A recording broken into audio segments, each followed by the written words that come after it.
hirugarren ardatza gizartea dugu. Eta nik uste dut, guztiak edutak gure importantena. Zerik ez dut ondo bizi nahi, duintasunez, zoriontsu, poz, hori da gure lan eremu handiena.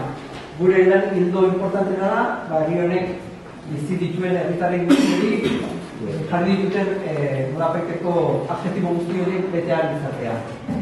Eta batez ere, argi dugu, ez kapitalismoa edo diruen eremu importante horretan oinarrituta gizarte honek erakutsi dugun bezala, baizik eta pertsonaren duintasunean oinarrituz herriaren jasangarritasun eta bizi on bat eramatea.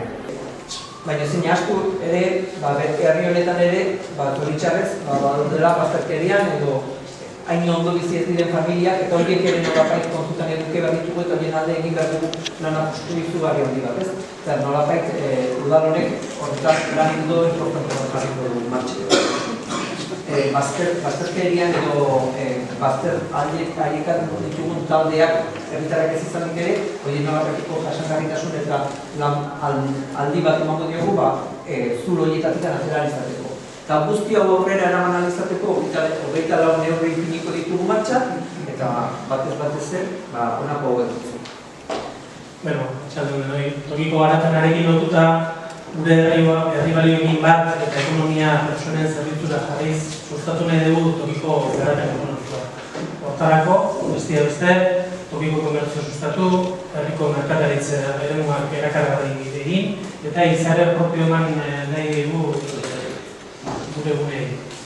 Tren garrantzitsua izango dugu hortarako esku artean, hain zuzen ere, SEAReko egin berri duen, usul beharrean eroskaten kulturen azterketa edo diagnostikoa.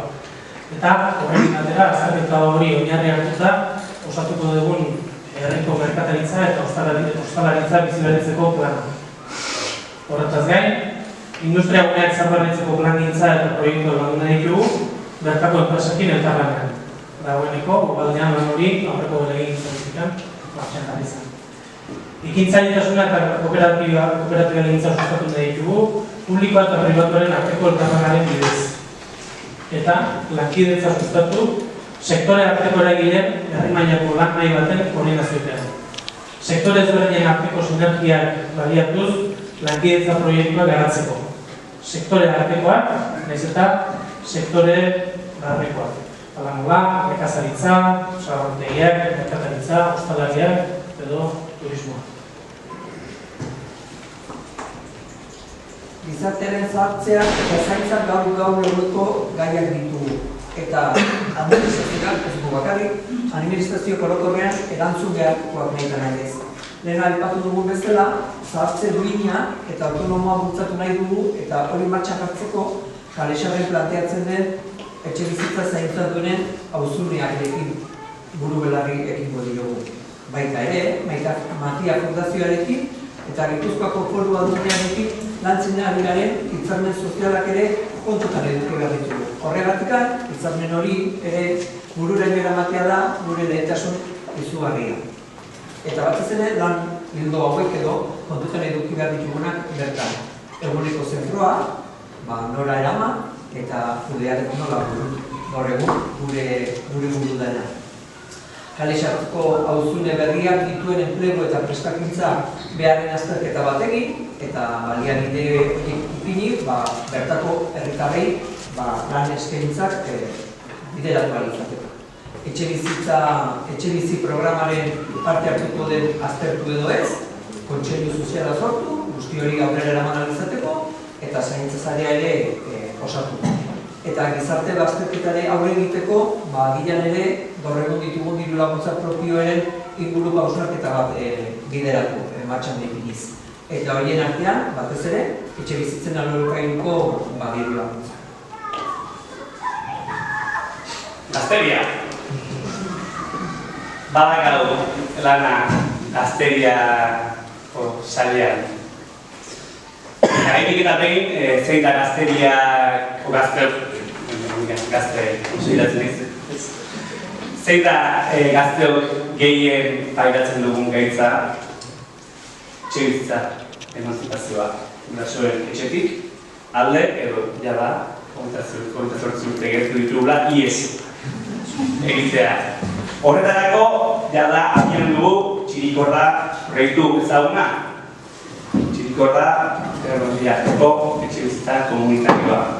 Baina, nik badakit zure bezalaxe, Txirikordak ezin diola soilik bere baitan arazo potolo horri aurre egin. Eta emantzipazioak zoritxarrez ez dela gazteok pairatzen dugun gaitz bakarra. Hordazkau lan mundura txertatzeko zaitasunak, prekarietatea, aisialdi eredua, eta horri guztiari aurre egin nahi diogu. Nola gazteokin ez esku lan eginez. Zer egin dezakegu horretarako eta zer dakago buruan gazte kontseilu bat abiatzea. Gazteokin, elkarlanen esku esku gure beharrei, gure utxunei, gure helburuei elkarrekin ekiteko gune bat sortzea alegia. Eta hirugarren hildo bezala, ja hori aipatu dut aisialdi eredua, eta hor badugu zurbilen ardatz horretan sekulako lana egiten duen eta referenten zirimara. Eta gure helburuetako bat izango da, zirimari orain arte bezala babesa, bultzada administratibo, ekonomikoa ematea herriko beste hainbat eragileekin batera.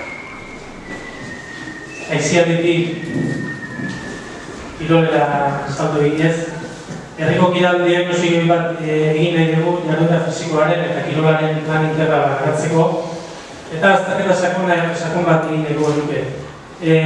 Bai genero parekidetasun ikuspegitik, baina baita ere zabalago baten ere. Elkarteak aztertuz, kirol eremuak, gaur egun burutzen dira ekintzak, hezkuntza arloa, aisialdia. Eta horrez gain, adin tarte, kirol mota eta hizkuntza ohitura ikuspegi ezberdin guztiak txertatuz. Gizarte ekintza, euskara edo parekidetasun arloekin adostutako diagnosi bat izango dago. Eta merkataritza planarekin egindako moduan, azterketa horretatik ateratako neurri zuzentzaileak garatuko ditugu hurren urtetako kirol politika planifikatzeko.